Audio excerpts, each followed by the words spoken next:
Hey everybody, it's Beth. Today I'm using this carrot and doily from Dollar Tree. I paint the carrot with fired clay chalk paint, and that's by Folkart.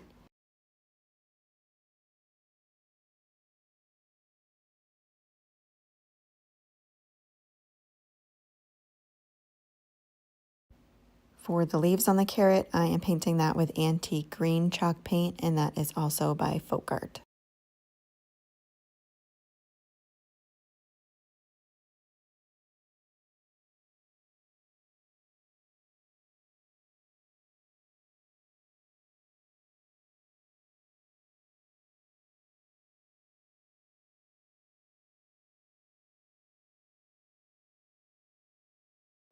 Once I have that completely dry, one side of the carrot I'm covering in a generous layer of Mod Podge. While the Mod Podge is still wet, I place down my coffee-stained doily. And to coffee stain it, I just brew some coffee, place the doily in there, let it sit for a few minutes, take it out and wring it out and let it dry.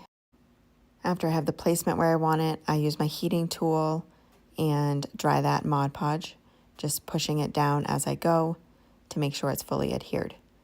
Once that's dry, I go around with my scissors and cut off most of the excess. For the smaller areas and for the top, I'm using detailing scissors. Those I also get from Dollar Tree, and just trim up that section. For the top portion, I'm adding some pieces of boxwood that I get from Walmart, just cutting off different sections, and I use 2 picks. The top portion where it's a little bit taller, I'm using larger pieces, just bunching 3 of them together and attaching them with my stapler. For the sides, I use a couple smaller pieces, again attaching it with the staple.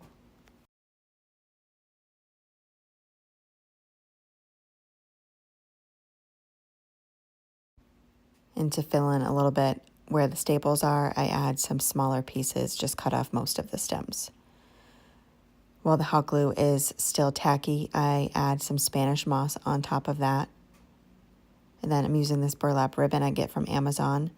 I take about an 8 or 9 inch piece and fold it over so the 2 ends are overlapping a little in the back, and tie some twine around it. Pull that nice and tight, tie a couple knots, and leave the twine long.